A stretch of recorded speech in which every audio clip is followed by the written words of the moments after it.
And it's live. Great. Okay, well, welcome everybody to our task force meeting. Thanks for your patience while we get started here. We'll see if we get a couple more late joiners since we had to switch our platform.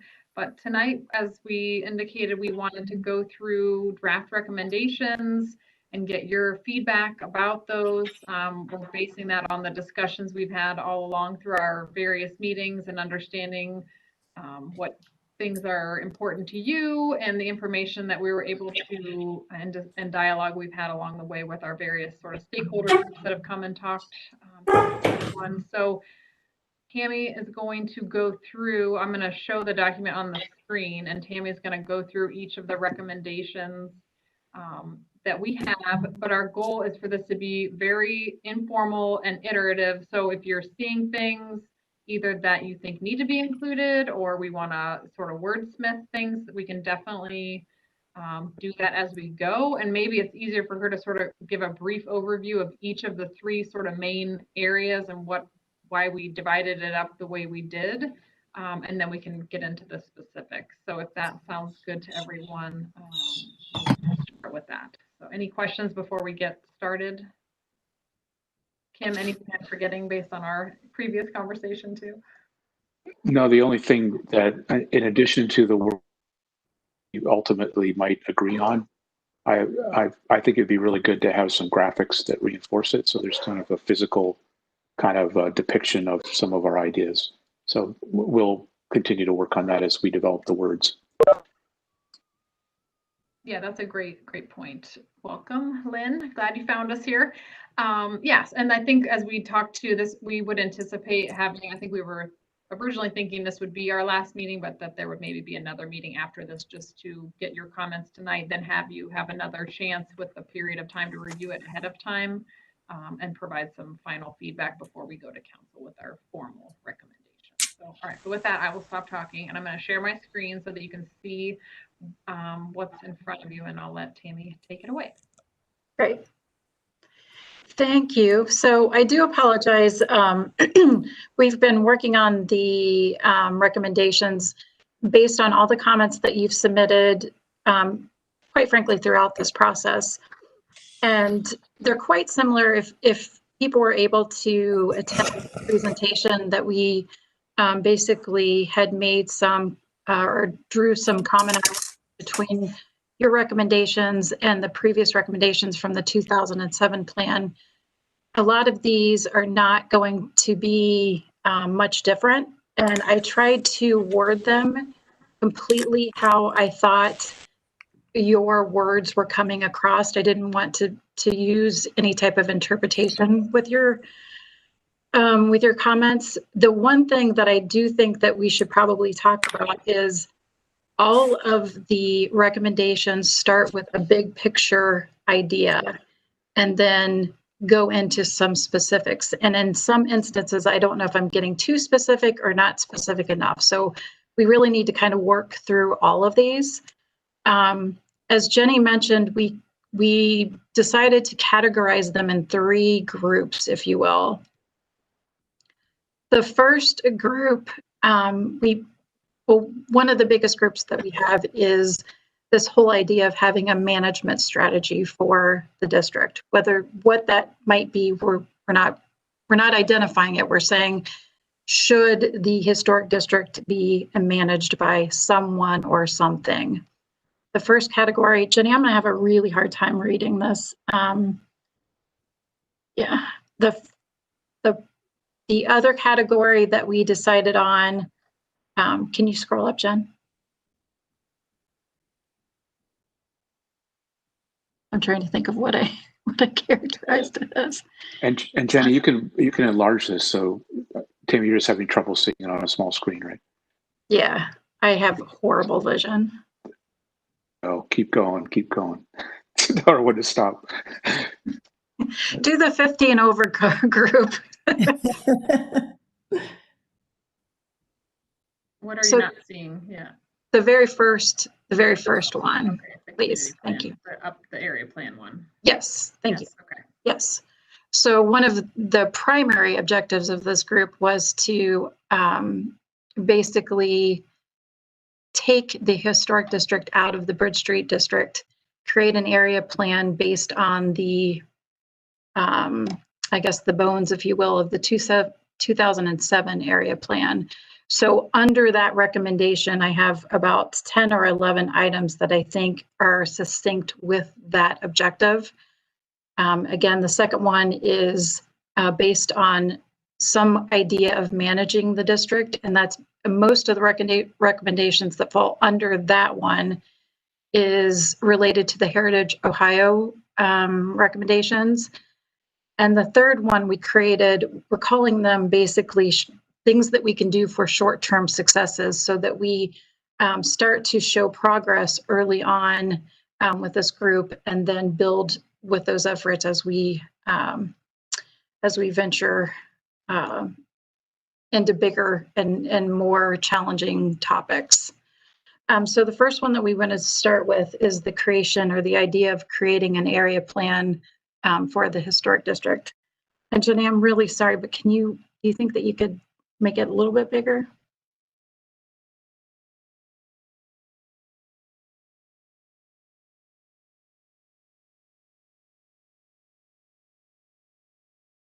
Okay. What are you seeing? To me, this is it's taking my whole screen, so I can't see exactly what you're seeing. Yeah, no, you're good. We see everything. It's just, I'm a little challenged for reading. So, okay, with that, let's start with the first objective. Again, the creation of an updated historic district area plan. Before I start into the recommendations, does anyone have any questions about what we've done? They're just draft recommendations. We want your responses on.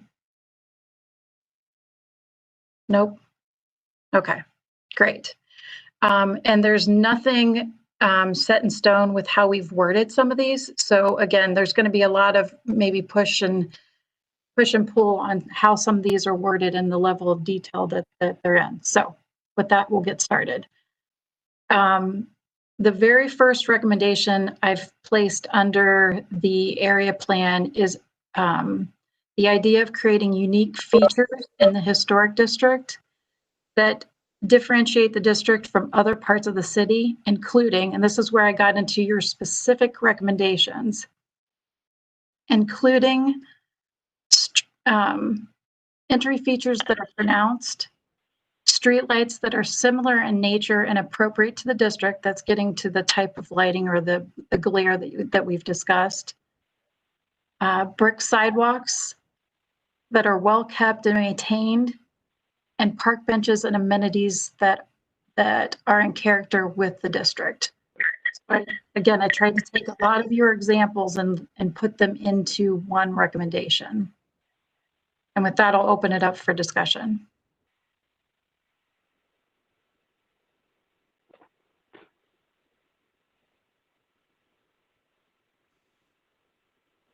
Did everyone hear the recommendation? Yes.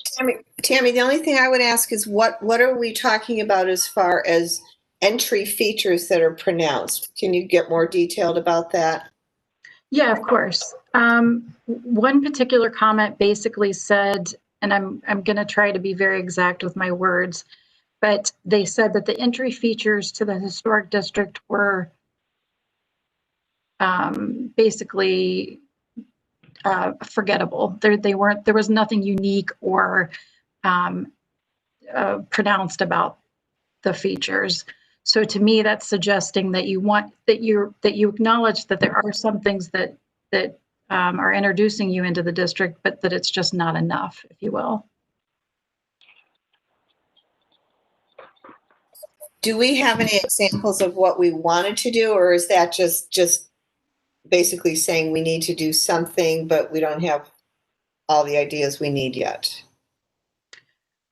Yeah, I mean, at this point, I think that's what we're looking for is, I mean, gateway features can be a lot of things. They can be arches, they can be landscape features, they can just simply be signs saying, welcome to the district. Okay. So I guess feedback would be helpful in any way, shape, or form.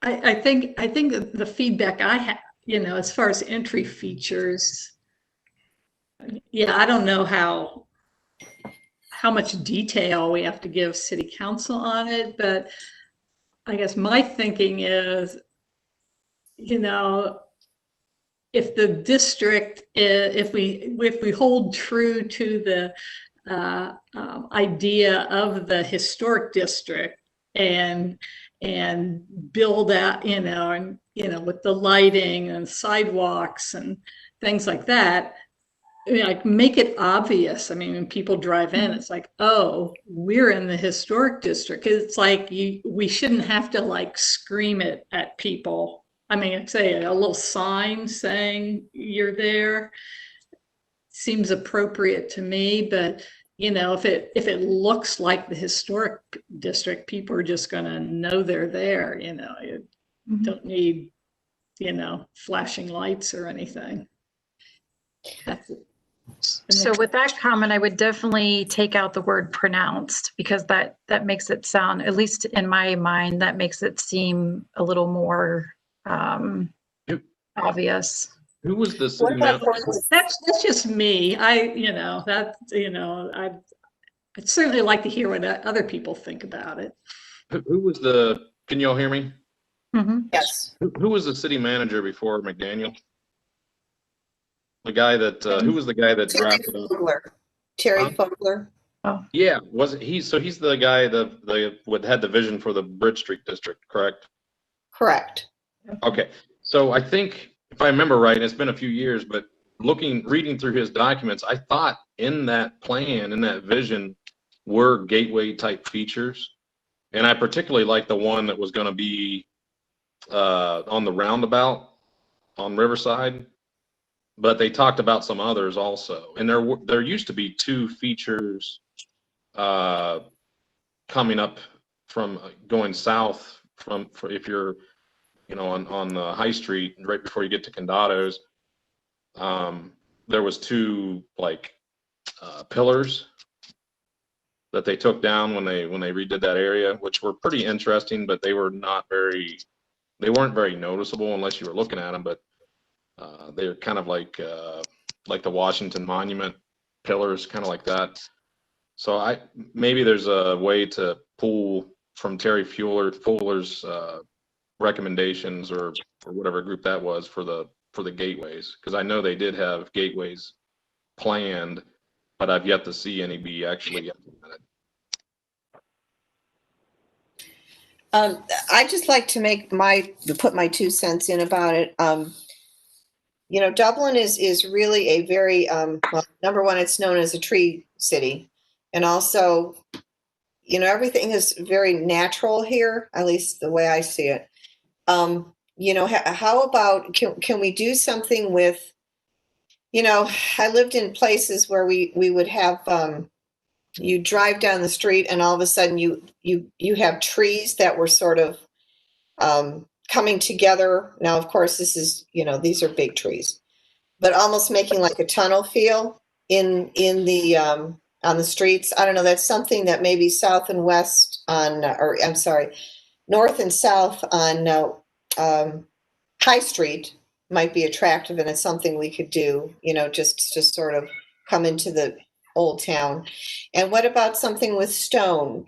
Some kind of a stone, maybe dome, not dome, but some type of a stone entrance, something. I don't know. I mean, I'm just thinking, more natural, a use of nature and natural materials.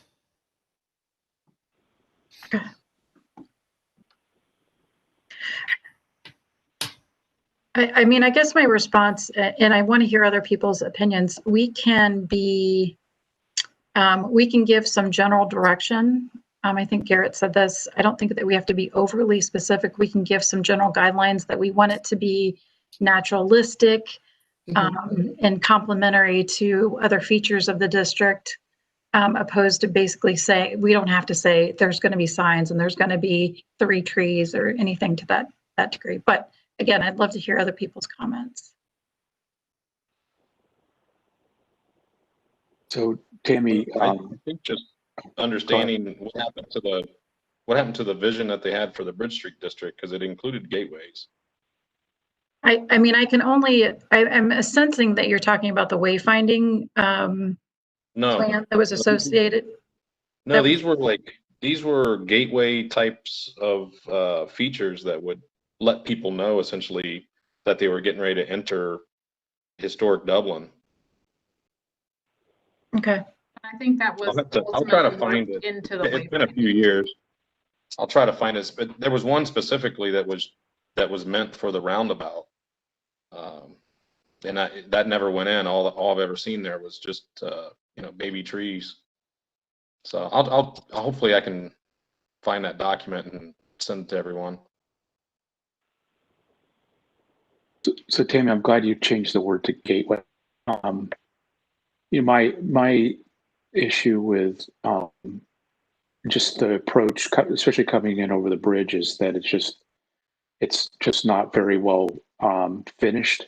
You've got all the curb cuts, paving, and I don't think the edge along Donato's parking lot is that attractive. To me, that's probably the one that it's the most problematic. I think your approaches from the other directions is okay, and I don't know if you really have to like call out that it's the historic district, because by the time you get to the intersection, you pretty much know you've arrived.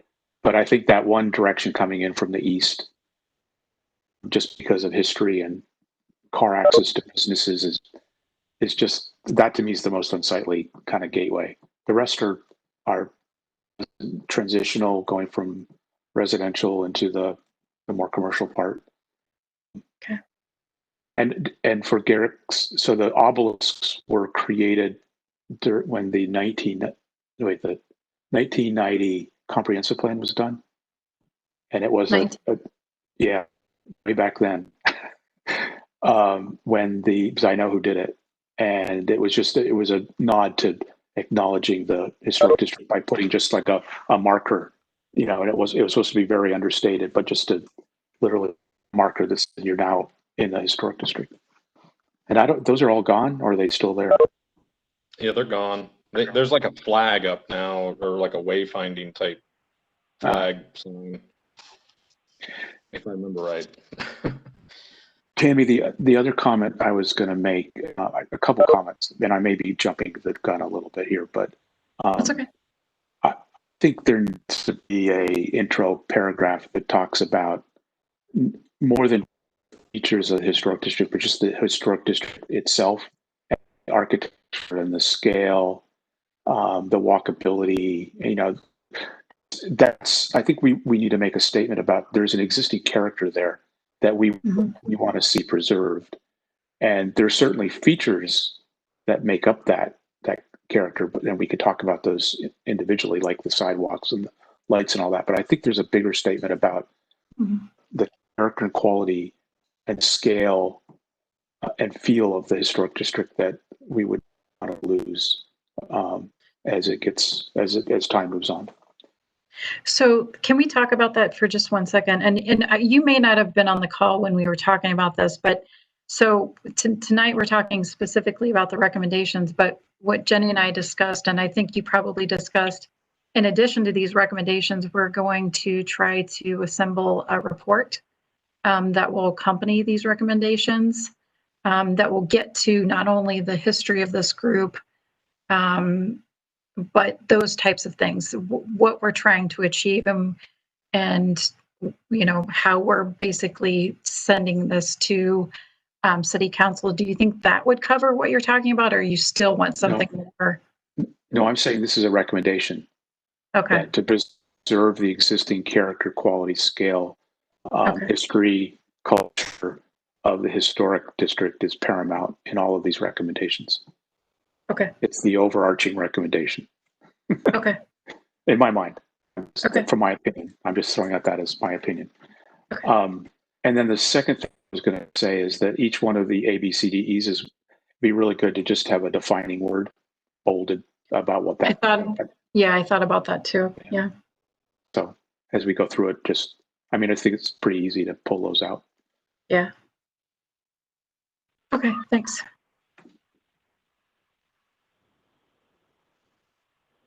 Anybody else? I just want to mention that in hearing what you're having to say, as you go through these recommendations, these are the kinds of things that will flow down through the Architectural Review Board and future councils and even residents and businesses that do some changing of character or changing of anything within the district. These are so, I'm listening to it and they give great direction. For those who have any struggles with exactly what it is there is to be preserved, I like the idea of an overarching and then being more specific, because I watch the Architectural Review Board at times struggle to understand what exactly is to be preserved. And these are the perfect kinds of things that give them, you know, sort of the roadmap for that. So I'm really excited to hear you talk about this. That's a really good point, Jane. Thank you. Sometimes finding the intent of a statement is difficult to do. So, okay, so we'll go on to the second recommendation, and don't get caught up in the structure. I just wanted to give some idea of where we're grouping these recommendations. The second recommendation is to focus on high-quality streetscape that is pedestrian friendly. This includes sidewalks sidewalks for pedestrian movement and amenities for various modes of transportation, including biking.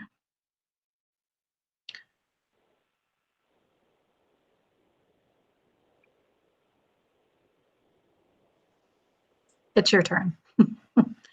So I wanted to capture, we didn't have a lot of discussion, honestly, in most of our comments about pedestrian activity, but with a historic district, that's kind of a natural feature.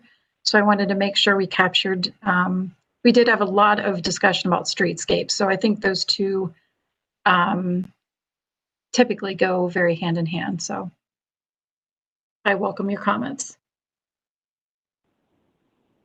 And Tammy, obviously there's overlap with the previous one, and we're very specific in that to talk about being appropriate to the district.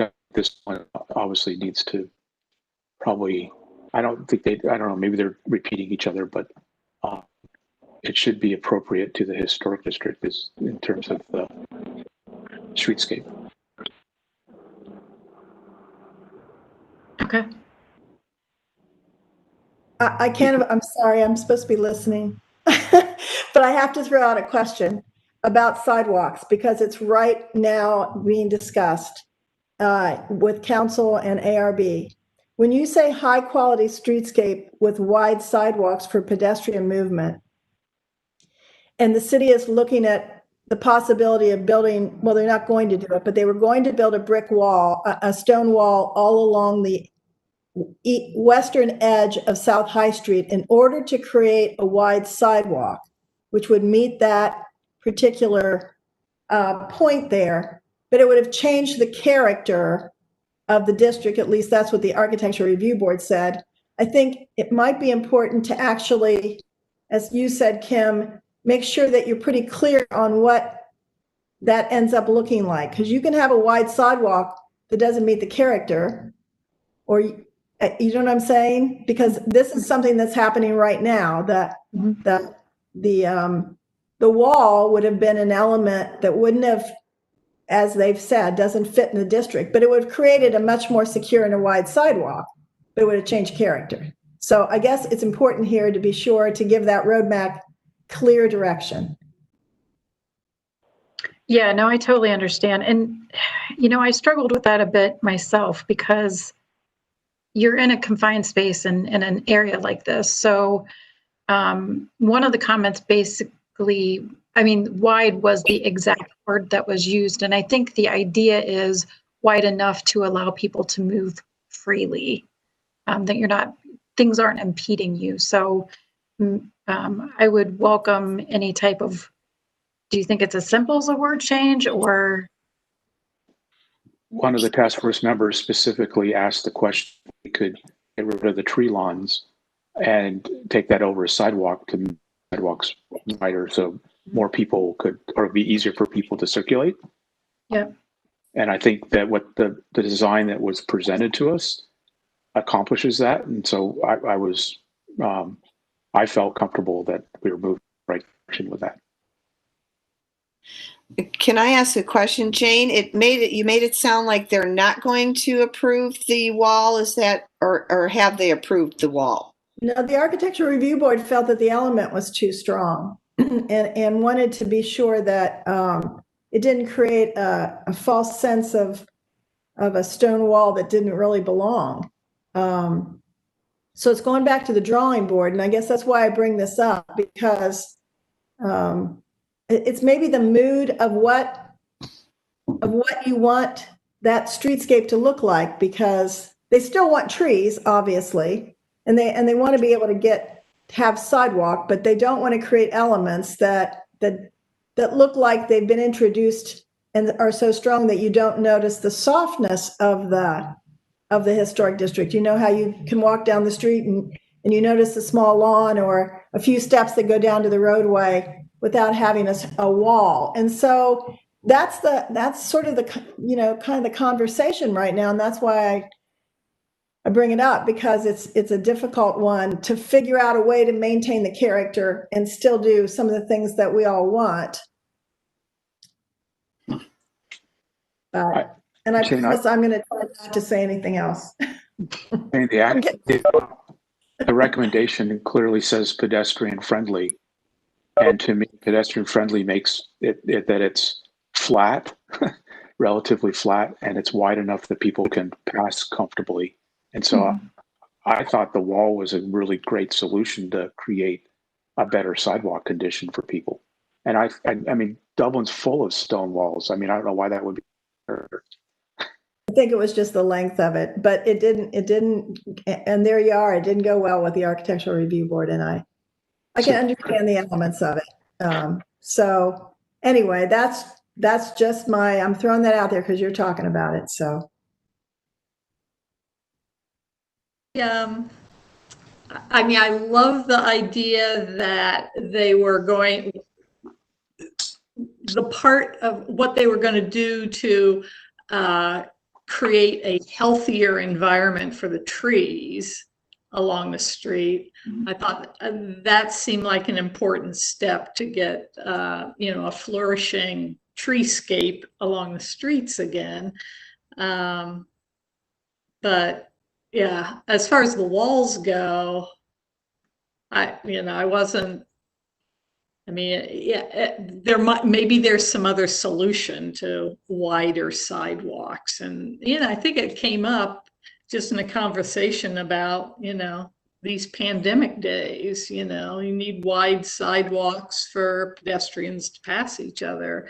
They can't just be 3 feet wide.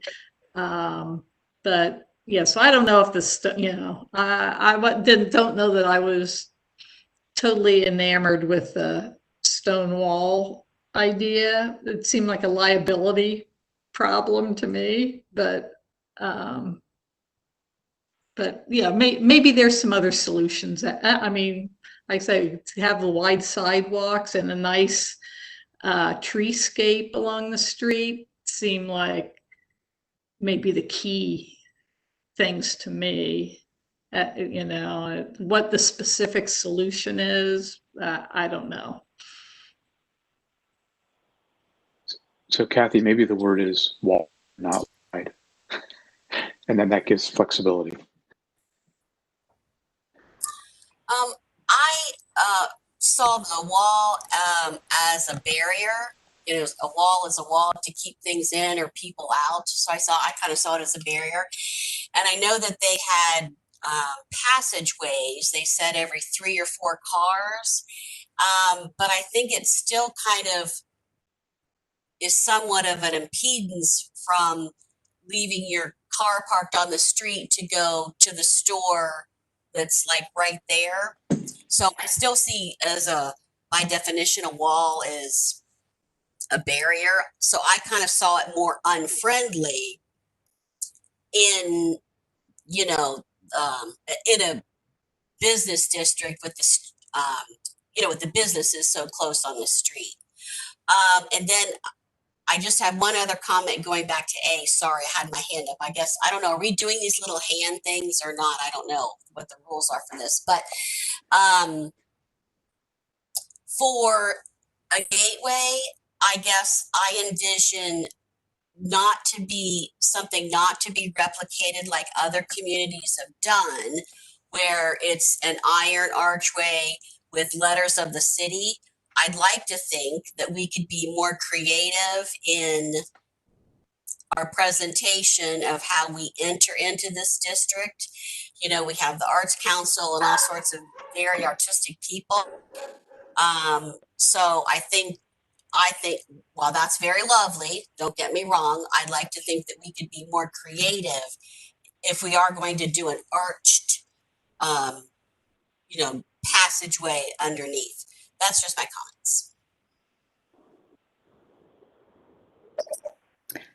comments. Since Lynn went back to letter A, I thought maybe I could bring that up as well. I try and think of what would it be like to enter the historic Dublin area as a novice. You know, you've never been there before. You see the walls, you see the brick sidewalks, so in the older buildings, so you know it's something different and unique. But you wouldn't know it was historic Dublin unless there was some sort of marker telling you, or you happen to talk to somebody. So I don't know exactly what sort of marker should be there, but I think it would be kind of nice, just something to signify you're in a new area and you know what it's called. So that's all. Thanks. Thank you. And don't feel bad to go back. I want to make sure we capture everybody's comments, so don't hesitate. And as we craft these, I don't think we need to think about the specifics, like whether there's a wall there or not. But our objective is to create wider sidewalks so that it's easy for people to move, and the detailed design needs to be left up to others. And even the gateway feature, I think we can say that there should be the city should consider gateway features to identify the district, and then leave that up to others to figure out the details on it without being prescriptive.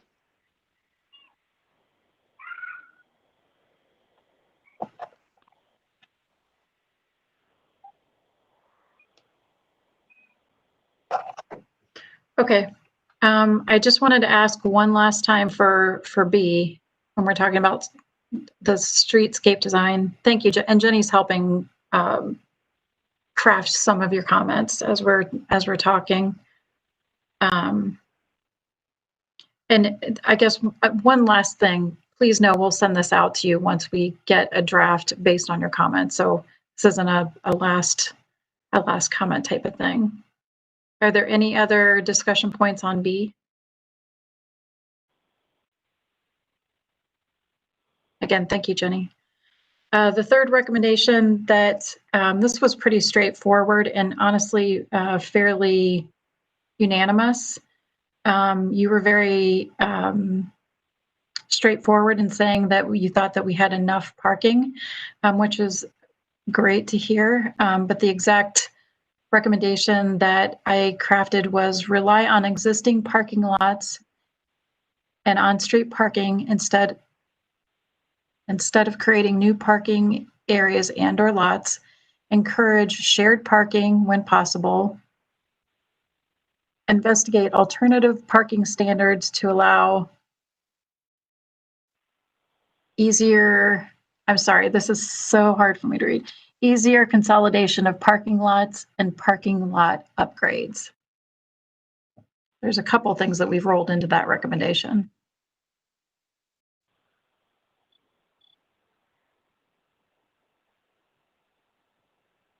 I think the first part's pretty straightforward. We have enough parking.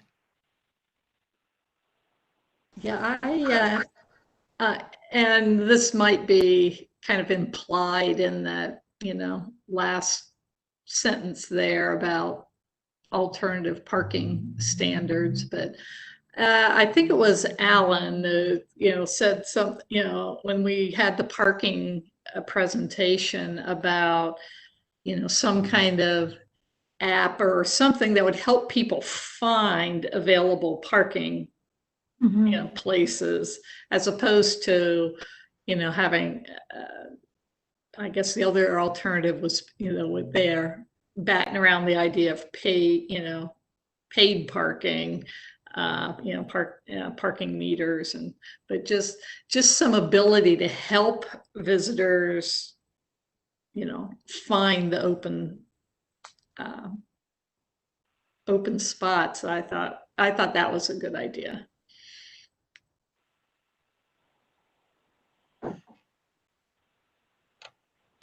And I think we should add, maybe we're typing it or Jenny's typing it right now, the ability to use technology to manage parking.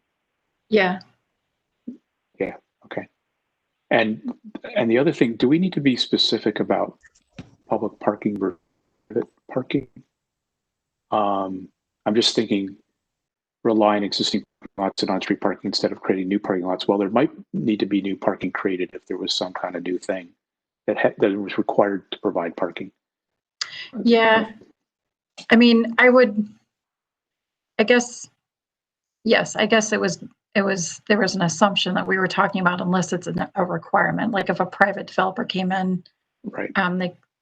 They would be required on-site parking. This would just be, I guess, direction of city council if we were to think about creating any more lots. But we So can certainly clarify. Maybe just put in the word unless required. Okay. After on-street parking instead of being new parking lots, or unless required, or somewhere in there. Yep.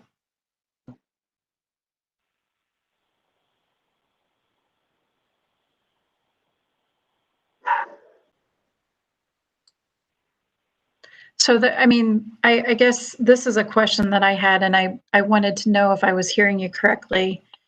There had been some discussions about the concept that parking lots in the historic district, and that's what the latter part of this recommendation kind of goes towards, that the parking lots in the historic district shouldn't, in some instances, shouldn't look and feel like a suburban parking lot. They could be smaller, perhaps not include all of the features that other parking areas include, landscaping features, even lighting. I know some of our parking lots don't have lighting where they would be required in other parts of the city. Is that the general consensus of this group, that they should look different than other parts of the city?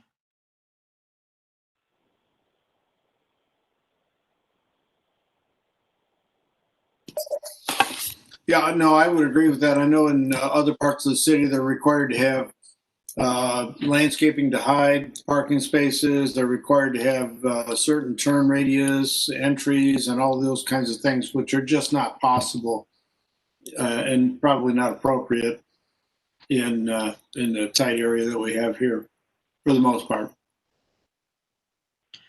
Yeah.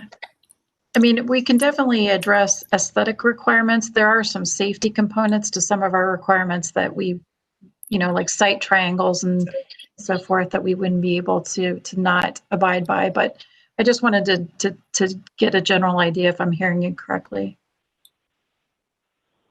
I think something about attractiveness, aesthetics, maintenance would be good.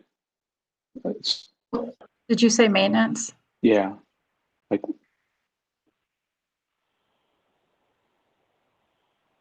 it's probably more private than it is public, right? Because public parking is maintained by the city. Yeah. So And do you mind if I ask, when you say maintenance, are you getting to just it's striped correctly? Do you think there's issues typically with parking areas?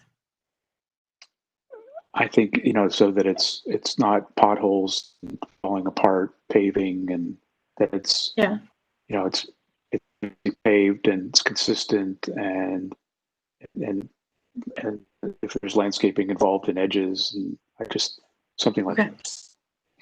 Okay.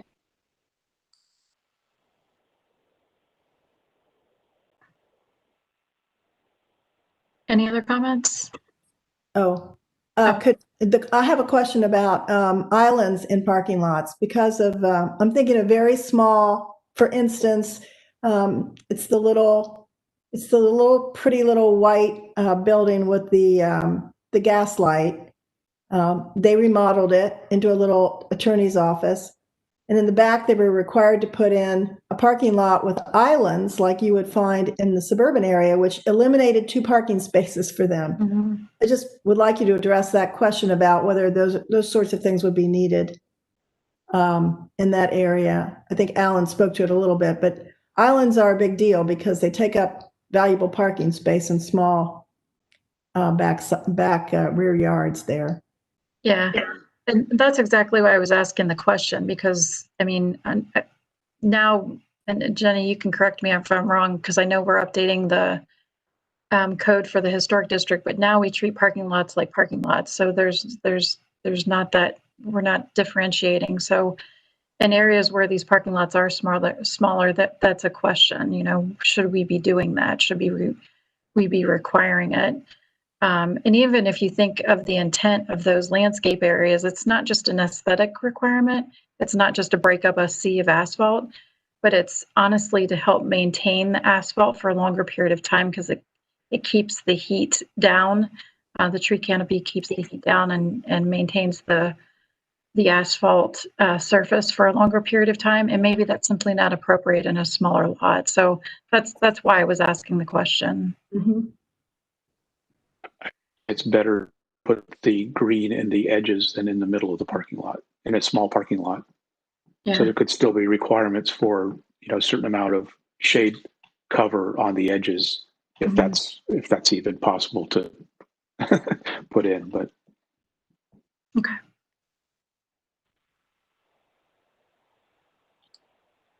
Okay. Are there any other comments about parking?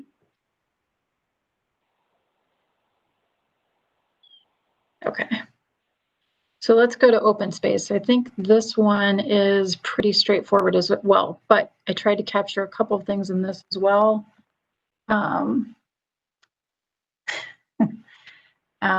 So Jenny has titled it open space, and the recommendation would be preserve open space, properly identify existing parks, create gateway connections, and more access to the Scioto River.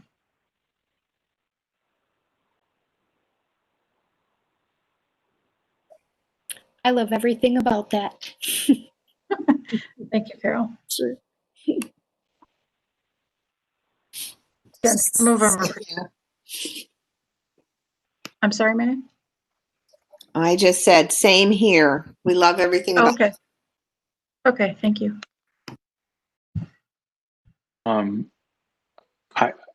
I think there needs to be something about existing parks. I think the area to the south of 161 is deficient in parks, and that there should be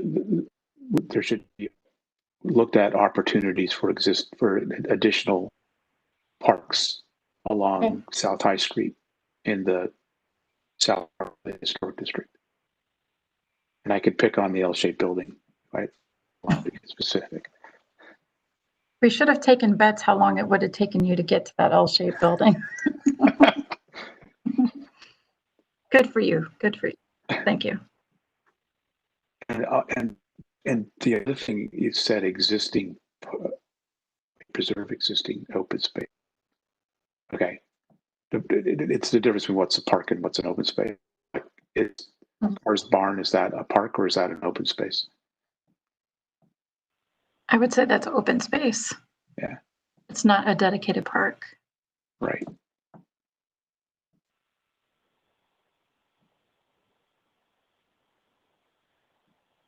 What's the mechanism to preserve it if it's not a public park?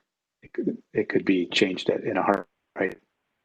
Yeah, I mean, yeah, that's a difficult. I mean, unless there's a development proposal that would come through that we could, I guess, relate back to these comments or comments that will eventually be in an area plan. But it would be somewhat of a discretionary requirement.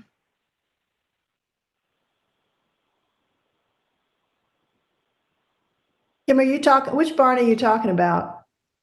Car barn I think at the south end of High Street. That's a city park now. Oh, is it? I thought it was Yeah. privately owned. Okay. Yeah, it is. It has restrictions on it that it's passive use, but it is a city park. There's another barn though, off of Short Street, that is private. That's why I wondered which one you meant. And then also your thoughts on the riverfront down below the bridge south of 161. I haven't heard much talk about that, but that's a pretty large space that hasn't really been, touched much in a number of years. I'd be curious to see what you all think about that area. Well, Parks and Rec gave us a presentation and said that that area was going to be left fairly natural. It would just have some pathways going through it, and that the active part was going to be up on Riverside Drive by the Bridge Park development. Great. And Okay. it seemed like that was a very rational way to look at it, because that part of the river has some flooding to it, so you'd want to keep that fairly passive down there. Right.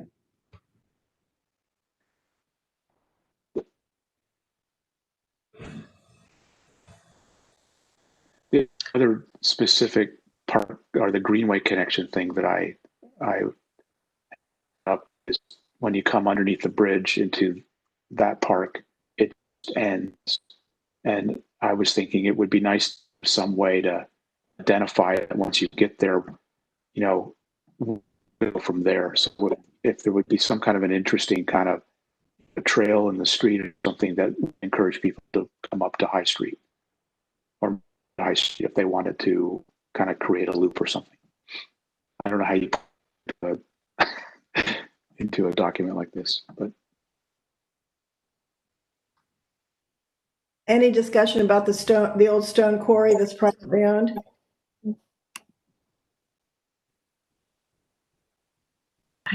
I personally don't remember any comments about that, and don't know if Kim has.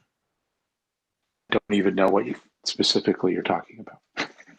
Oh, just south of Short Street, there's the old stone quarry. It's privately owned. It has a big red barn. The McDowell family owns it. Nothing, I mean, it is just a huge open quarried out space that doesn't get discussed much. And I was just curious if that's something that the group would ever think. When you mentioned more park space south of 161, that is a huge piece of property. So that property has, it seems like he's resisted any and all efforts to purchase and develop it. Is that covered by historic district development guidelines? Should it be sold? I know nothing about whether it should or it shouldn't. I believe it's still considered in the historic district. Isn't it, Jenny? Because I know the creek on the north side of my house is the boundary, and I believe that the quarry is inside the historic district. Yeah, that site's in the historic district. Okay. Yeah, I and didn't so think- I'm just saying, if you won the lottery and he was willing to sell, what would you like to see happen there? I guess is what my question is. Well, as long as it falls within historic district guidelines, I would not like it to be turned into a series of, 3-story townhomes or condominiums or, something like that. Yeah. But if it's in the historic district, then the guidelines should apply. We discussed that. I didn't realize it was a quarry, because right now it's got a cul-de-sac built in on it, like a normal city cul-de-sac. Right. It is an old quarry, though. Okay. The reason why. Is that why there's a gate there? Is there a gate from the Yes. exit? There. Yes. Is that because it was a quarry? I think It's just there because it's private property. right. Keep people out. Okay. And I don't know Private what individual who protects his properties. Yeah. We talked back when we were face to face about, the historic district not having an anchor on the south side, and that site could be become some kind of an anchor, civic use, access to the river, all sorts of things that would give people a reason to walk down through the historic district to that point, and to Car Barn too. And I personally, I feel like, and again, it's private property, so it's hard to like impose anything, but it would be really nice if that could be something that was like an attraction that would bring people down there. Yeah. Yeah. Be a great place for that. Yeah. So I don't know how yeah, anything like that. Or it could be a kayak launch, a boat launch. It could be, could be you put in up river and you take out down river, and then you kind of, not that that's very far, but right. Yeah, it's that site and Car Barn that I think are two opportunities on the south side of the district that are just right now underutilized and could be a great contributors to that whole experience. Mm-hmm. And it just has the barn on it? Yes, it just has the barn on it. A beautiful old barn too, by the way, just gorgeous. Yeah, it is. It is beautiful. Didn't they use that as the construction access point for building that giant sewer interceptor? Yeah. So I think there's a pump station down there, actually. That's what, yeah, there's a pump station down there. that's what I was going to ask, if there was any infrastructure still remaining from that. Right. It's a hidden, it's underground, but it's there. I mean, it's a pristine site. It's a beautiful site. So that's why I bring it up, because as you recommend these things, the city's always looking at additional parkland. And if you identify something, then that's something that would be on their radar. Maybe the Arts Council would like to move there. And I don't know what, I don't know Mr. McDowell, so I don't know what his intentions are with the property, but yeah, maybe the reason he's holding on to it, and maybe he doesn't want it developed, and maybe he would like to see it become a beautiful park, when he passes away or something, so yeah, it just might turn into a lovely Dublin park someday. Who knows? Yeah. I'd love the recommendations to speak to that, so that council and others had direction in terms of what we would like to see happen there. Well, I get, probably the first thing we need to do is find out the possibility of him selling it for a purpose of a park. Yeah, the city would have to approach them. Yeah, the city would. We can recommend they look at it. Maybe we can name it after him. Maybe I would like that. I would, or Fox Park. Fox Park. I have a park on the other side. It's where I live. Well, Jane, maybe you can make that recommendation to the city to see. I'm going to let you do that. I'm going to let you. It's the fact that you identify these things is so as we look at land acquisition and parkland, because we have a fund that's every year it's added to for additional parkland acquisition. And when you identify places that you think are something that the city should be, looking at, pursuing, then it makes it much easier to know which ones are priorities. Cool. Well, I wonder, as a task force, do we have the right to put that in as a request to at least investigate it? Oh, yeah. Sure. Just like the L-shaped building. We're here for. All right, well. Like an L-shaped building. Exactly. I mean, that is what you're here for. You're here to make a wish list and to preserve and recommend the best outcomes for the district. So yes, I think you can. Some will be able to be doable, and hopefully most of them will. Okay, well, we got it on the list. So. And I was serious about the L-shaped building. I think that the public good for that is that it could be a public plaza, open space. Somebody said, where's the heart of the historic district? Well, that like it was the heart of the historic district, that it could be a great place for people to come together and meet. So I mean, it's those two pieces of property, I think, really key opportunities. I don't know if any of you have ever visited in German Village, and I can't remember, it's Frank Fetch Park. It's just a tiny little park in the middle of all the residential area in German Village. People go there all the time, and they'll just sit. They have some benches. It's really a neat little spot. And Kim, since we live right here and I can see that L-shaped building, I am with you 100%. I threatened to burn Thank you. it down. Yes. You could put 2 marks next to that one. At least we have no problem in getting some everyone on board with the idea. So great. Mm-hmm. Okay, so if it's okay, I'm going to move away from open space unless someone has other comments. Okay. Yep. Thing. I think in this section, it would be really good to highlight when it says preserve existing open spaces and parks. I'd like to list. So you've got list all of the parks that are along High Street. Okay. You know, either the plazas, the library. You know, people understand the assets that we think that are precious. Okay.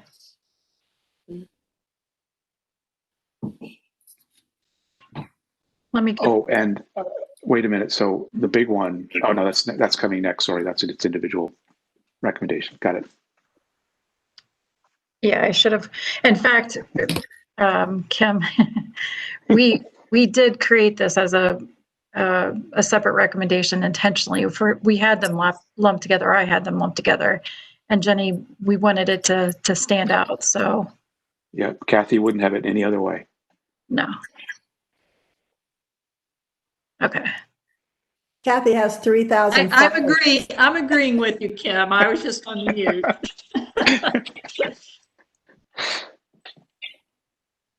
Oh my God, we're done over here. I'm going to pause to read this because, hey, Jenny, when you're editing it, when you're changing it, it's hard to read. So, so again, Indian Run corridor, provide recommendations to ensure the preservation of the Indian Run and adjacent Greenway corridor. This includes increased development standards for surrounding sites. I think that should be plural, Jen, sites. Establishment of minimum buffer from the stream corridor or considerations for permanent easements. And I just gave conservation easements as an example, as different strategies that we can do for or have for preservation.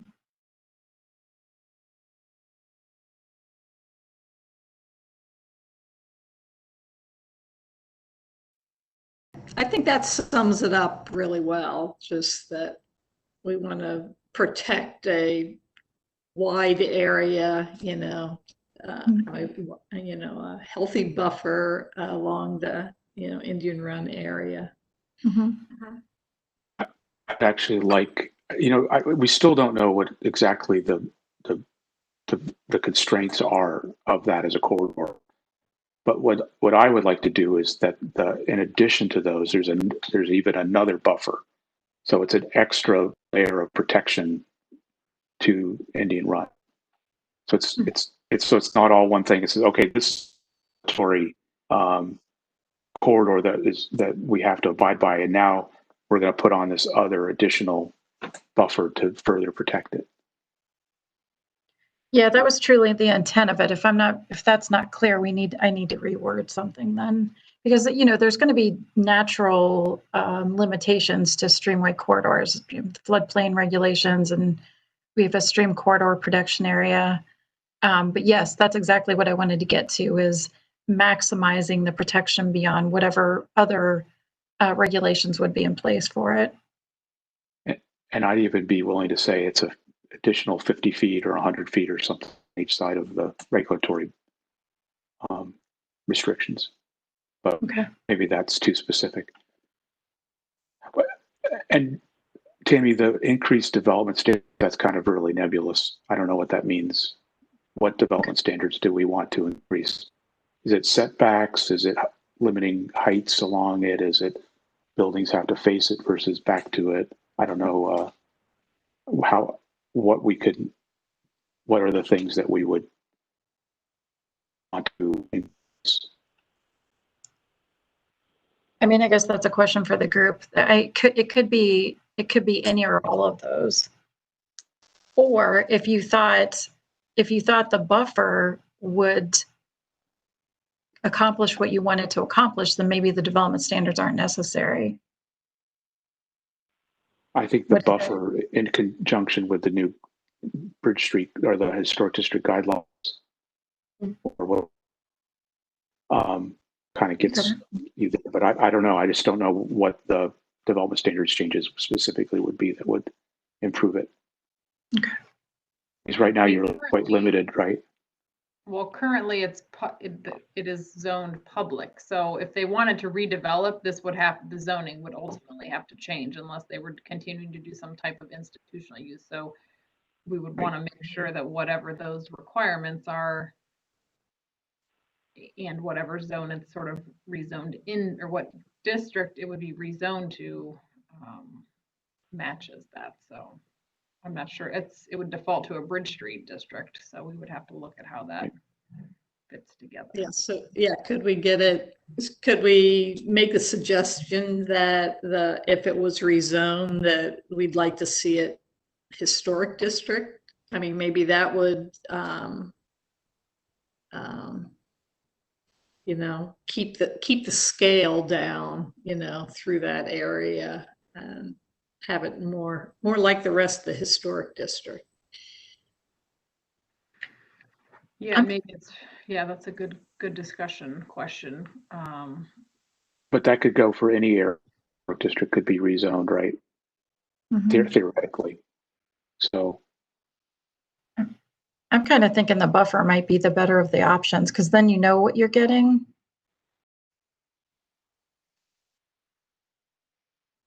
I just don't know what numeric value to put to it.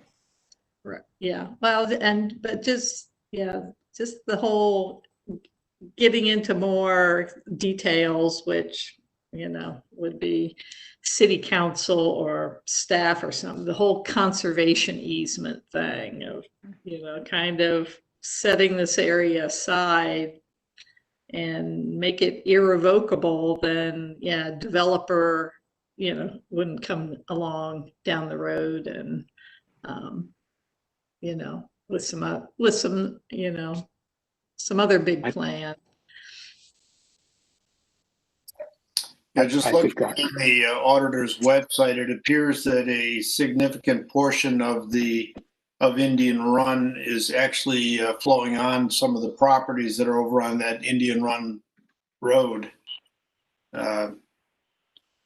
So looking into protections, for that. I'm not sure that they could do much to develop it.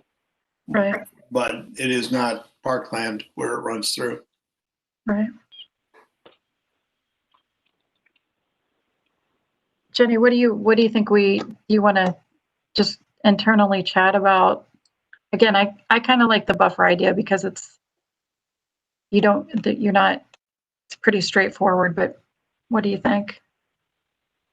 Yeah, and again, I think we don't necessarily have to pick a specific number, but I like the idea of 100 feet.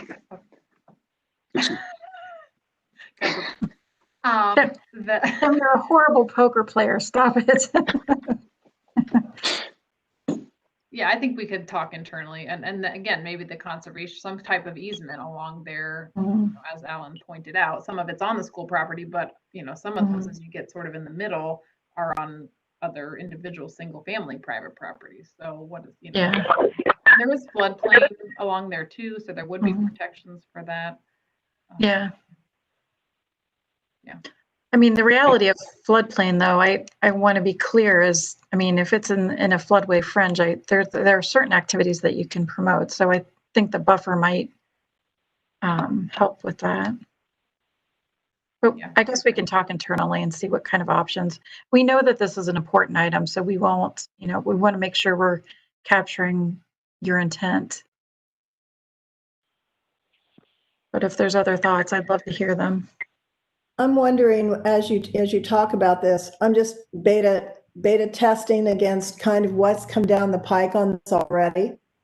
like a roadway. That's one thing that was going to be, and that was stopped. A bridge, buildings that faced the Indian Run Ravine. All of those things are the ideas that came forward with the Bridge Street District. So as you talk about this, I think it'd be a good idea to just beta test what it is that you would want next to it, what you wouldn't want next to it. And you talk about greenways. Are you talking about a biking, riding, walking greenway adjacent to it on the south side? Is that a recommendation, or because as I read it, as a council member, I'm vague on exactly what your vision for the Indian Run Ravines protection looks like. And so that would be helpful, I think, to be maybe clearer on what you imagine, if you could imagine the best use of that space to be, would be a great discussion here, I think. Yeah. So I mean, the idea with, I'll just pick one of the things that you discussed, the greenways connections. A lot of times, essentially you have two side-by-side green areas that don't meet. And so providing opportunities for those areas to connect. Not only, it doesn't necessarily have to be for mobility options. It could be just vegetation, so it encourages wildlife preservation and passage.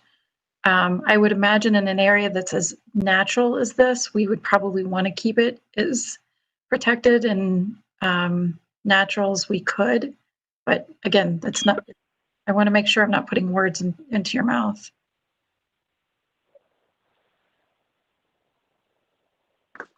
Well, there's already the Indian Runs Trail, right? That runs along the south side of the creek and connects from the grounds of remembrance over to the parking lot where the log cabin is.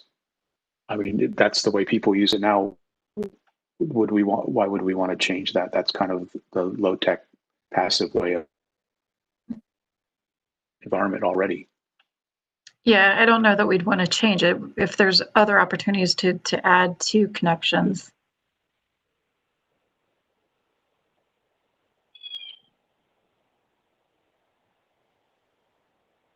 I'm not suggesting any one way or another. I'm just, I just know that in the past,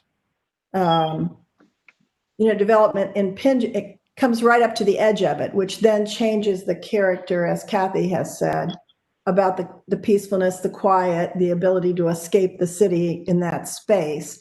And I know that's what you're working towards. I just thought maybe there were other conversations that I'm not seeing here about what that outside edge might do or connect to or look like. Or for those who ride a bike, you can't ride your bike on the path in the Indian Run. So if you're going from one side of the city to the other to get to Bridge Park, does that offer an opportunity? I don't know.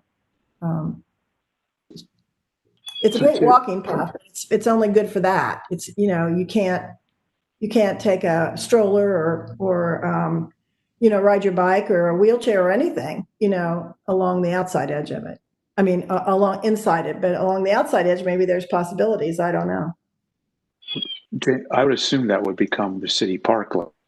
So certainly you could add a bike lane through it. That would be, however you would treat any kind of parkland, like the Red Tribune area and Sure. And the Indian Run, which has the trails running along it. Yeah.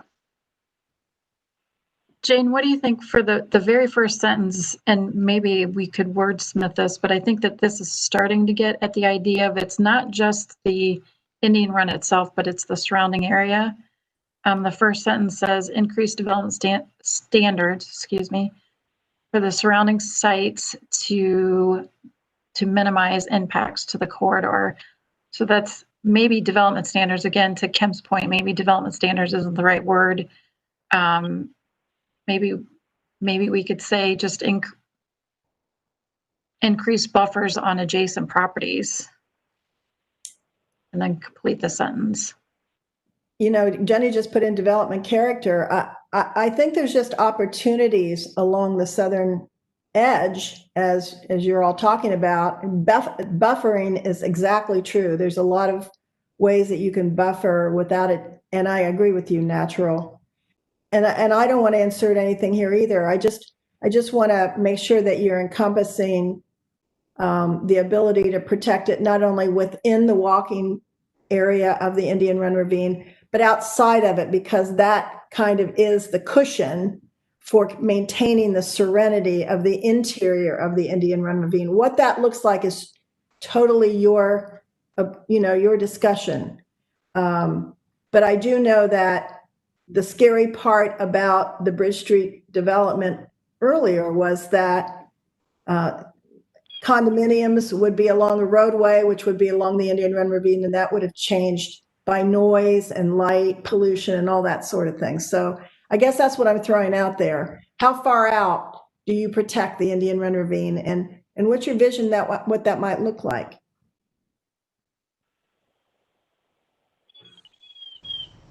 Well, Jane, as one example, that 2007 plan, talked about, the bridge, the condominiums taking advantage of ravine views. And that is like, totally, I think what we are trying to prevent is, a wide enough natural, maybe we say this buffer is a natural buffer, so that, and we're not talking about putting up a fence, we're talking about a wide green space to protect the, we don't want, condominiums looming over the ravine.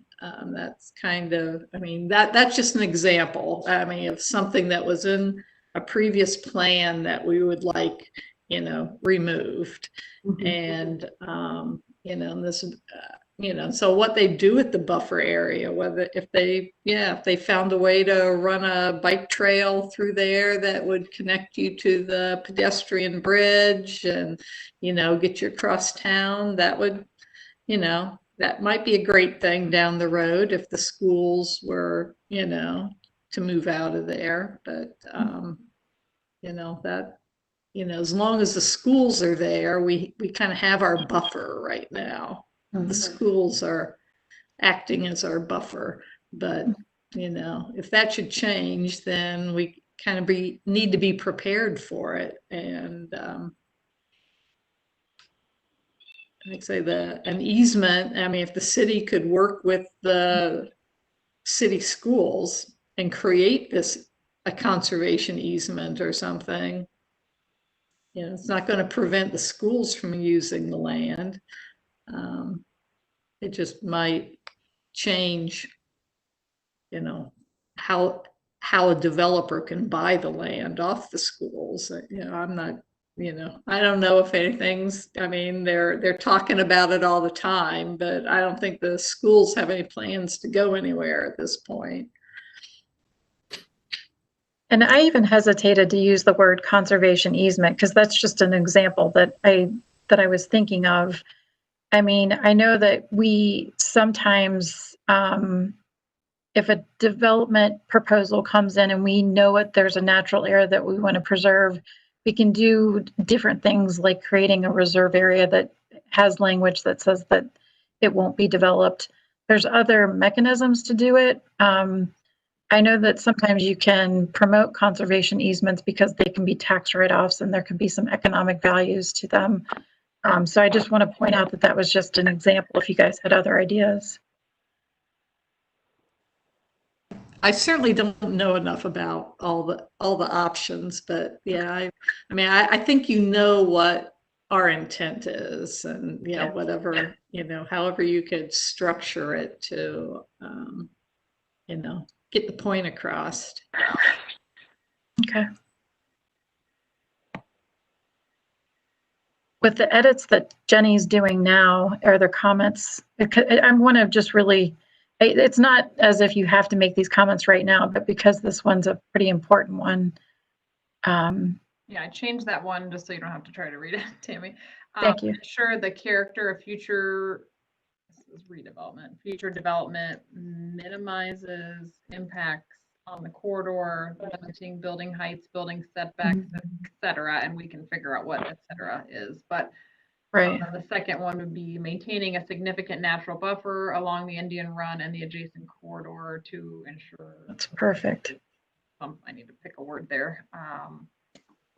And then the easement portion, I kept that the same. Do we want to add anything about recommendations for additional pedestrian or bike paths or anything along that southern portion of it?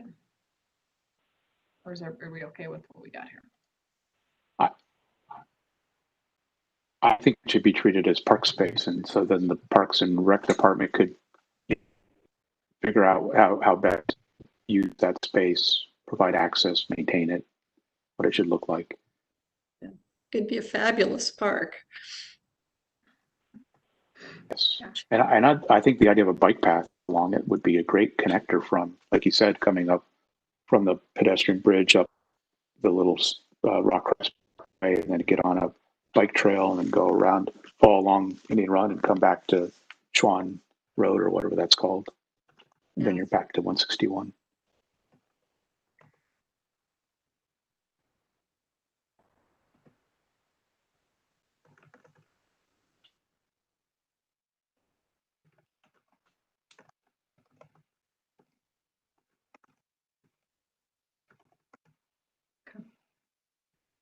Okay, we'll flush that out a little further, but I think that's good. Yes, we can include some kind of bike path and providing that connection, east-west connection. So Jenny, just an idea for number 2, adjacent corridor to ensure, could you just say a healthy natural corridor instead of appropriate setback? We can mull around about it. We're trying to create I'm struggling for words right now, but a corridor is the only thing I can think of. Natural corridor.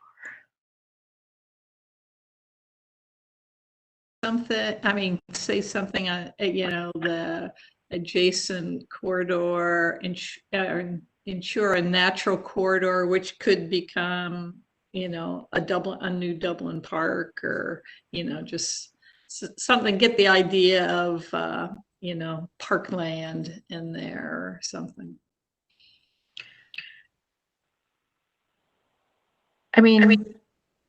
So when you say parkland, you're talking about still preserving it as a natural park area, right? Not because sometimes park areas can include infrastructure.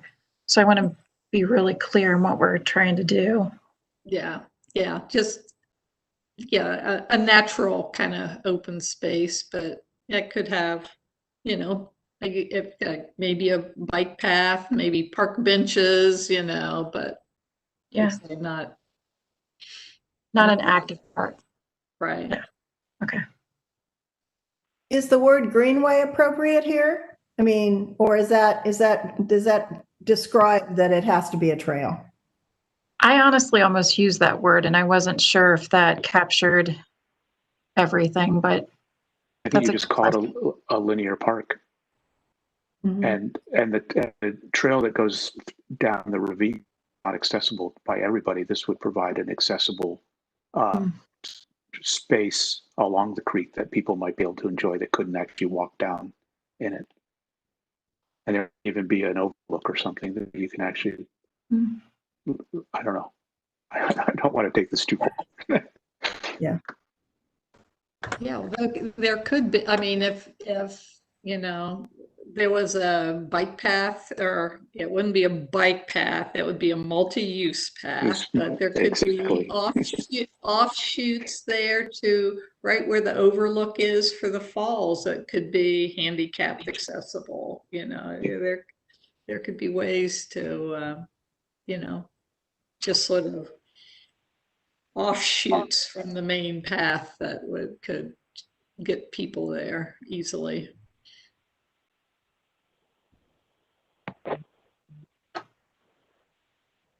Okay. Okay, I'm going to move on unless I hear any other comments. I was going to say, because I heard this mentioned on number 4, investigate the inclusion of a multi-use path. So maybe mention so that it's accessible to wheelchairs or strollers, or would that just be understood? Understood. That's a good, Multi-use path should be for everything, right? Okay. I think. I would Okay. imagine. Okay.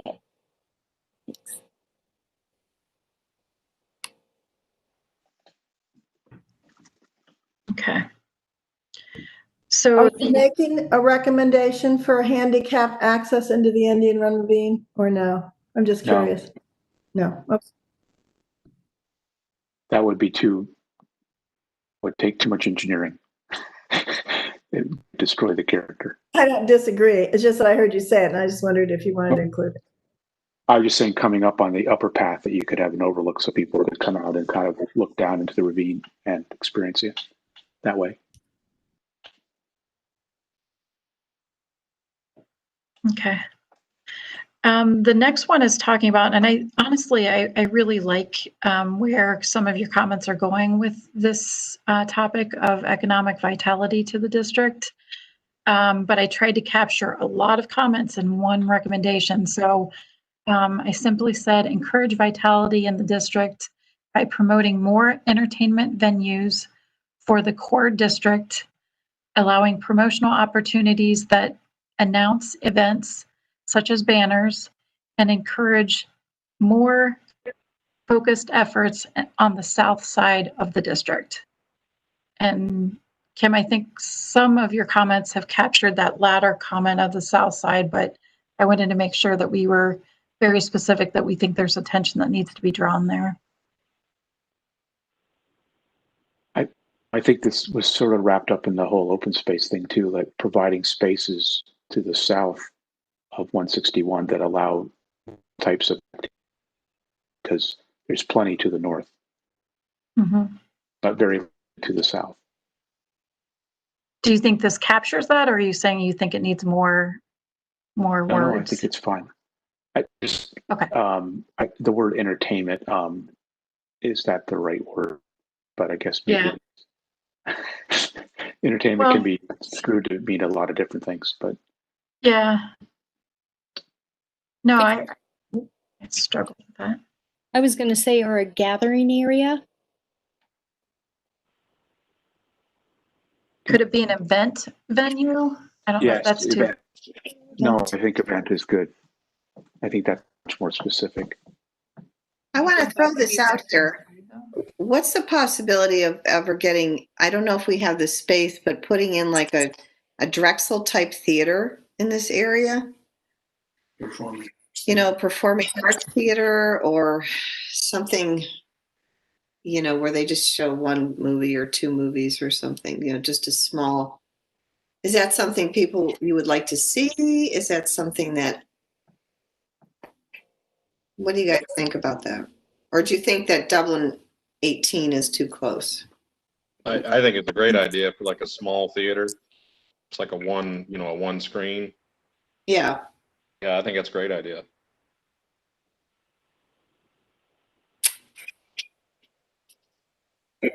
Probably out of scale with the historic district.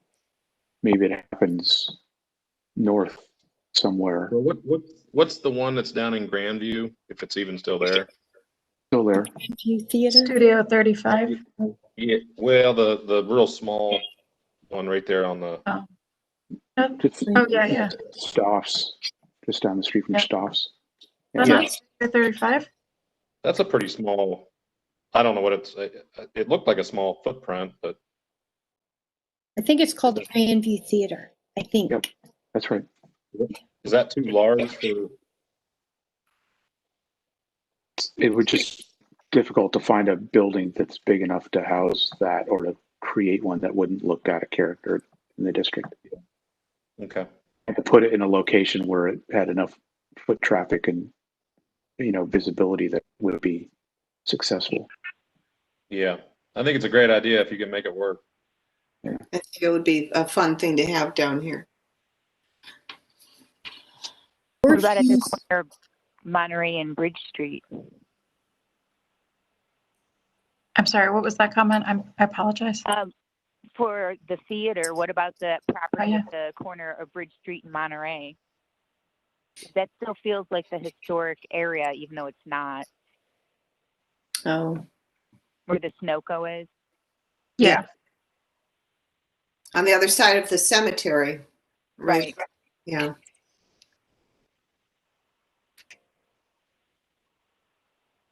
I mean, maybe leaving it, and again, your recommendations, I don't want to, it is a fine line on how detailed we get with these recommendations. So maybe just mentioning that, you know, it needs more foot traffic and reasons to come to the district. I don't know if we need to get so specific about sites, but again, I can go with however detailed you want to be. I would just throw in the suggestion of a small theater or performing arts theater, something like that. Just, you know, doesn't really, they could figure out where it would go, but, you know, just something. The L-shaped building. Yeah. I mean, I love the idea, and I know it's come up quite a bit because, again, people want to, especially in this day, people want to sit outside and have some entertainment options. So yeah, I totally love the idea. Or outdoor theater. Yeah.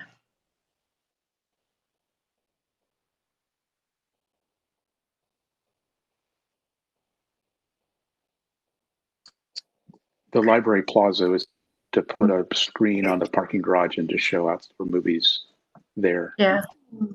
But obviously it hasn't been used like that this summer.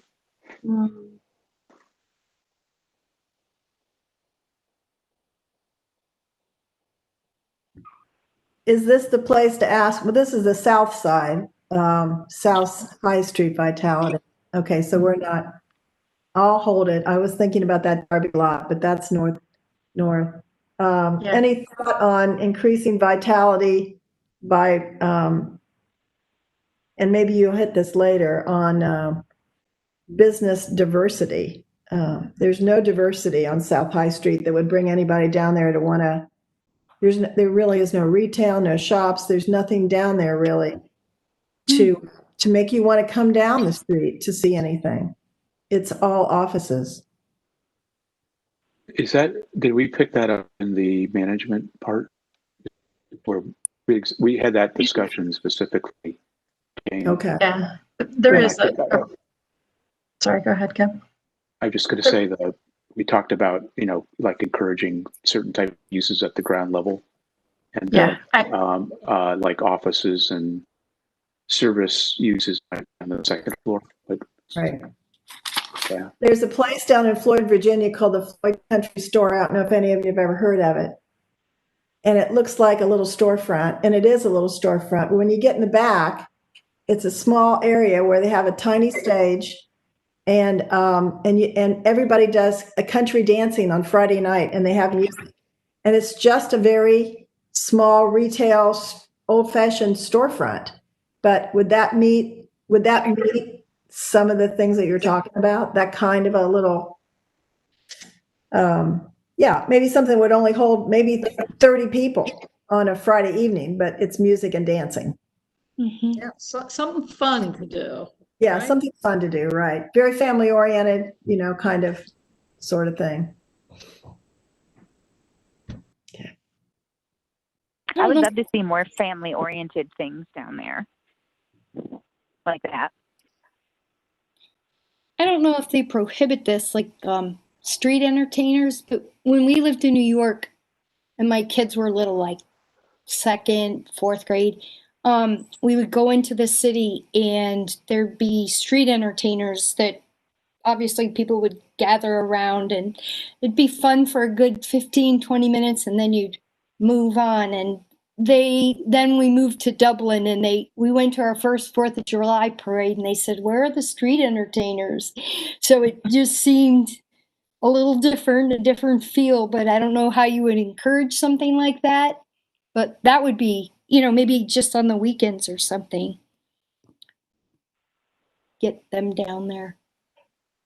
again, that should be all, that's the management thing of the, you know, the entity that kind of plans or plans activities, helps to really bring the everyday vitality to what's going on in the historic district. To me, that's great discussion. Would be great to wrap up under that part of it. I had an idea kind of going back to Jane mentioning the quarry, and then there's a barn. And then I thought if the city purchased that and the barn, I know just north of the O'Shaughnessy Dam, the city of Columbus owns a storage shed off the river, kind of by the zoo, and they store kayaks and canoes in there for classes. So what if the city purchased that barn and converted that into a storage facility, and then purchased kayaks and canoes or whatever, and then people could rent them? And then that would encourage people to come down there, and also maybe a business that would sell, you know, kayaking shoes or flotation devices, or, you know, just things like that. That would bring people down. And that's part of the wish list that Jane mentioned. It'd make a great arts place too. It's huge barn. It's huge. I mean, think about it. You could have theater, you could have music inside there as well. I Yeah. don't know about, well, you'd have plenty of places to park. It's huge. Yeah. And it wouldn't bother anybody because it's removed from almost everything. Huh. I'm going to have to check it out. Yeah, me too, actually.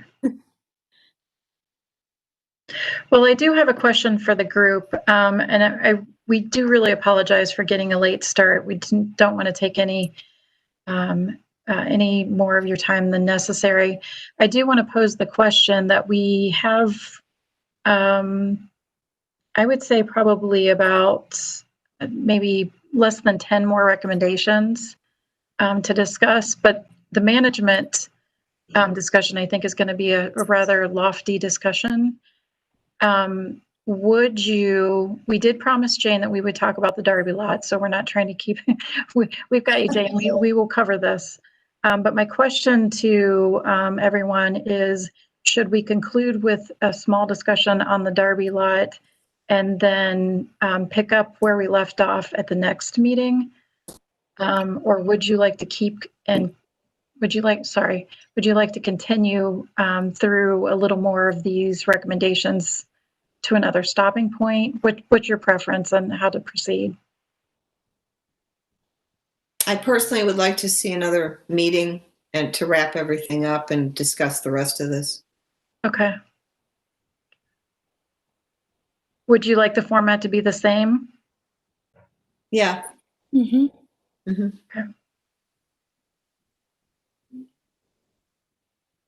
Okay. Jenny, I know that I've probably exhausted your the things that you're providing to me today, but do you want to go ahead and talk about the Darby lot, and I can fill in what we talked about with parks on Monday? And Jane can maybe chime in too here. So as part of council's CIP discussion, there was some discussion for potential opportunities for what the Darby Street parking lot could be, either, you know, in the near future, on a temporary basis in the future, and looking at, you know, what activities could be programmed there to provide some gathering opportunities. So I think council was definitely interested in the group's thoughts and discussion on that, even to the extent of discussing whether, you know, in the future, some sort of permanent structure, pavilion be put, you know, in the Darby Street lot, so that be converted to some, you know, something else, to some more public gathering spaces. And I know we've had a lot of discussion even tonight further about, you know, a lot of focus and attention being on the north side and what that looks like. And again, since we own that property, that provides a unique opportunity, you know, for the city to do something there, something different potentially. But again, wanted to get your feedback. Jane, do you have any other things you want to share? The only thing I would add is that since Mezzo was built, and some of the other spaces, there is no large gathering space anymore to have, like a farmer's market or an art show or just a festival of any sort. And the Darby lot, now that the parking garage is up, provides a space, right? And so so we're talking about how can we creatively and flexibly utilize that space for something more than a parking lot. And I think that's really just what we lay before you is what could you do with it? Marysville has a pavilion in the middle of town and people gather under it. It's an open air pavilion. That doesn't mean that we would have to do that. I guess this is just an opportunity to say, here's a nice big piece of ground in the middle of your historic district that may have opportunities to be something more than it is. And what could that be? And there you are. That's pretty much it. So now that that Franklin Street extension's coming through, it becomes more walkable to it and a more focused area, and it's just a good spot. So the council would just like to hear what your thoughts might be if you want to dream a little bit about what that might look like. And at that, I'm going to say goodnight. I'm going to let you dream because I don't want to. Happy anniversary. All right. Thank you all. Thanks so much. So many great ideas. So exciting. All right. Bye-bye. So just to give some reference to the size of it, I know I can see the wheels spinning in Kim's head. It accommodates about 100 spaces. And I met with Parks on Monday, and I think they said that was roughly like 100 by 150. It's not a huge area, is I guess what I'm going for. And so if that gives you an idea of, we talked about a whole host of things, maybe a car show, maybe a art venue, maybe some entertainment options. We discussed possibly a skating rink during the winter months, pop-up retail, just something to give the businesses a little, we want to be a little sensitive to the existing businesses and not compete with them and try to encourage things that would help them and not, obviously do anything to hinder them. Well, you got the nice parking garage right next to it. So you've got parking, quite a bit of parking available to, if you have some kind of venue, space of, gathering space. I don't know I don't know what it might be, but yeah, it's right next to the parking garage. So maybe,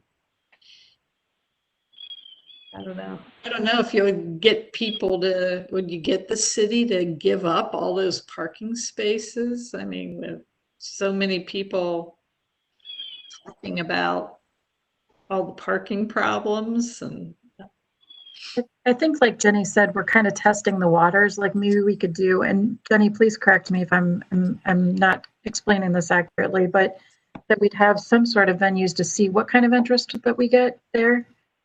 And then go, if it becomes as popular as it could be, that maybe it's a more permanent feature. But first of all, test and see what reaction we get from everyone. I love your idea about the ice skating rink. How?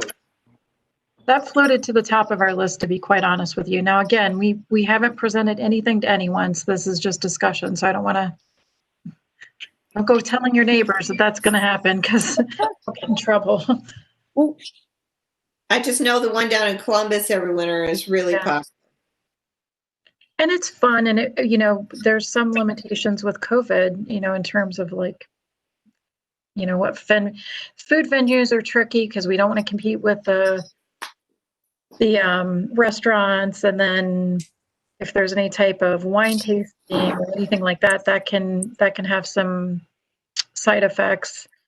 Retail can be a little tricky because it has to be a big enough space for people to display items, but they have pop-up retail. I don't know if you've seen some of these vendors that basically have mobile shops that they can come to a location and you can shop. Super fun. They have something, I don't know if you've and I can't remember the name of it, but in Chicago, every winter they do that. They have a huge, I can't remember what it's called, but anyway, you know, you can go and you can have your hot chocolate or your hot whatevers, and they have vendors all lined up around. It's extremely popular. Now, of course, that's Chicago where a gazillion people live, but I think that's what you're talking about, though, something like that. And it's gone great for them for years. Yeah. So is your question a development question or a entertainment? Entertainment. Okay. So take what would you like to see happen? I was gonna say, take the development ideas off the table, right? Because you could redevelop that whole area differently than it is now. Yeah, I don't think that.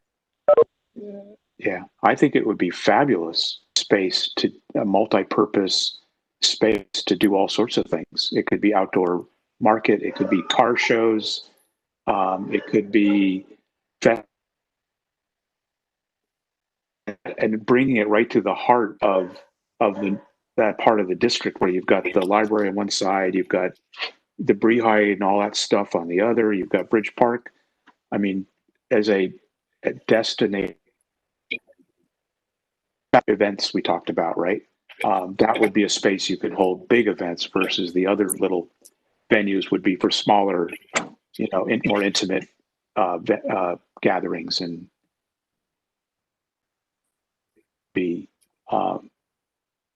would be great for all sorts of things. It just, the question is there enough parking in the garage to really offset that? If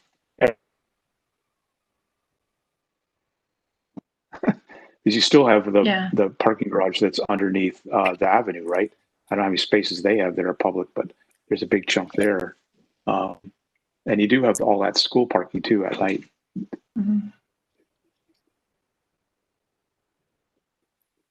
I mean, honestly, we talked about this, and I don't know if you remember from Deviani's presentation, but I'm going to give a general number. She said approximately 1,500 parking spaces in totality in the historic district. So if on a temporary basis we lost 100 spaces, I'm not sure that would be such a loss. We would want to be sensitive that we didn't hinder, again, any businesses. We don't want to take parking away from businesses, but I think it's a great location. It can get some activity into the heart of the area. So I don't know if there'd be enough room for a pond with a fountain in the center. I know when I went to Paris and it seemed like there's just fountains all over, some super outrageous, but they were always a drawing point and a place to rest. And they'd have benches that went around the perimeter, and you could walk and shop and get something to eat and then sit and find another fountain and move on and stop to eat and shop and find another fountain. And since it's a central area, that might be a nice place somewhere to sit and relax. And then if you had any kind of entertainment around, like street vendors or something or nearby, that would be nice as well. Is it Carol, suitable for like an amphitheater? Again, I don't know at what stage we would determine that it would be a permanent redevelopment of the site. It's my understanding that we're talking about temporary events that would occur. What's that? That's it. You redesign the space and use it as you need. Yeah, exactly. And then again, if it gains popularity, there could be some question of if parking is not being impacted and it is a usable space, then maybe it could be a permanent venue. But Tammy, I'm guessing that it would stay a parking lot. It would just that you would use the parking lot for other activities. So it can always go back to being a parking lot if it had to be. Yeah.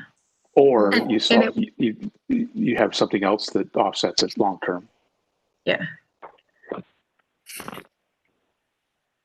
I mean, you can ponder, I mean, we talked with Parks for, we talked for probably an hour and a half. I mean, there's lots of great, I mean, artist space where we can, you know, do, I don't know if tent's the right thing, right word to use, but just spaces for local artists to come and share their merchandise with the community, just things that we can get people moving around in that area. So if you have other ideas, I would, if you want to, Jenny, I'll go ahead and be the contact person. But if you have other ideas, it's a great, and it could even get to the point, Kim, I even thought about we could, if we got multiple uses, we could maybe do a little charrette and design it a bit. So I don't want to get too presumptuous, but I like to draw. You know, it's a big enough spot that you actually move the tent that's over by the rec center, where they have outdoor performances and stuff. I mean, literally, all you need to do is something like that, where you pick up a covering that the performers can underneath. And somebody said amphitheater. It doesn't have to be elevated. It just be a space that you have a stage and you have a covering. That's the key to performances, right? So people don't get wet. Yeah. Yeah. I mean, it could do all a big event space that would really drive a lot of people to the historic district, which is what this whole thing's about, right? Right. Creating an environment that people want to come to and enjoy, and that speaks to them. And that's the great thing about this project is it keeps highlighting the things that we're actually doing. I mean, it's been, I mean, even from a staff perspective, it's interesting to hear how much is going on that just aligns with everything that you're talking about. So, well, let's do this. Let's talk a minute about our next meeting. I would like, and Jenny, please chime in. I would like to take at least an opportunity for Jenny and I to review the comments that we've added to the recommendations tonight, as well as make sure we didn't miss anything. I took really good notes, Jenny, so we should be good. And then what I'd like to do is send them out to the group so you can continue to read through the recommendations. So maybe the next conversation will flow a little more smoothly. This may actually warrant at least half of another meeting, if not probably another entire meeting. So if you're all okay with it, it would be same schedule, same time, 2 weeks from now, same format. Is that acceptable for everyone? Okay. I really appreciate you guys' patience, and you guys are a great group. We always get good stuff from you guys, and we really appreciate you being so involved because we're probably asking a lot of you at this point, but I really appreciate it. You always have great ideas. So thank you for joining us tonight, and we will see you in 2 weeks. Thanks, Tammy and Jenny. Appreciate it. Thank you. Thanks, everyone. Bye-bye. Thank you. Thank you. Bye.